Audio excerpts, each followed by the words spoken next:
Nag-color ako kahapon. So ngayon, naglagay ako ng coconut oil. Wala naman pasok for 3 days. So, medyo nagiging dark na siya ngayon. So, sasagutin ko lang yung ano, pero di ko dapat to gawin eh. Pero dahil para lang sa satisfaction ng mga chismosa at chismoso sa buhay namin. Tungkol sa pagpapalaki sa aming dalawang teenagers. Ang sabi, kinokontrol daw namin. Tsaka ayaw daw namin ma-expose. Una sa lahat, dito lumaki yung mga bata. Dito nag-start mag-aral. Kahit anong laro or exposure yan, supportive kami. Mga athletes yan, dalawa na yan eh.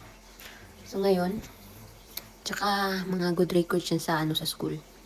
Wala kang masasabi dyan, kundi tungtuwa mga teachers, mga yan.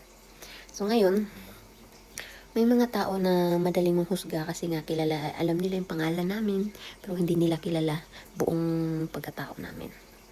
So ano na sila, na kawawa daw yung mga anak namin kasi daw walang parang walang friends, parang akala nila nandito lang sa loob ng bahay. Hindi nila alam, selective yung mga yan. Pagdating sa friends, alam nila kung sino yung sasamahan nila. Pagkakatiwalaan nila, hindi yan basta-basta sumasama. Kasi, ano yan sila, matatalino. Tsaka gising. Bukas ang kanilang isipan sa reality, sa mundo. Kaya, hindi mo mauutod at tsaka di mo maluloko mga yan. Mga matured. Kaya, ang bata kasi guys, kapag lumaking may disiplina, may limitation sa boundaries, kahit nasa loob ng bahay, pag malaki na sila, hindi mo na kailangan pang i-remind sa kanila kasi simulat sa pool, kinalakihan na nila yung disiplina. Alam na nila yung anong bawal, anong tama't mali. Tulad niyan, ang uwi niyan, alam niya kung anong oras ang uwi niyan. At alam din ng mga friends niya. Nung nakaraan, pinick up na naman yan. So, nag-wave yung friend niya. Pinave ko rin. Tapos kanina, na-open ng kuya. Nang sabi daw I could tell your mom is nice and kind. O, diba? Nice tayo pag sa nice people, pero pagka sa mga sabi ko sa mga anak ko, piliin nyo yung mga, alam mo yung may matutunan kayo, may good values, may respeto, lalo na sa magulang. Kasi ayoko ng mga bad influence. Mahirap pagpalaki. Tapos, ang ano lang toxic tsaka bad influence, naku, sakit sa ulo niyan.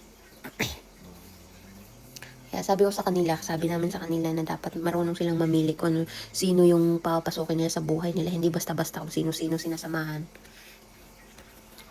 Masisira yung kinabukasan nyo dyan. Tsaka, mga introvert to eh. Mga introvert. Minsan pa nga, nandyan na yung nagpipick up eh. Tinatanggihan pa eh. Ayaw lumabas. Kasi naniniwala ako guys, kapag ang bata ay nasa comfort zone, or alam mo yung may peace of mind siya sa loob ng bahay, sa pamilya, may ramdam na yung pagmamahal, at saka may communication. Parang yun yung na I would stay here at home kaysa lumabas, yun ang sinasabi nila.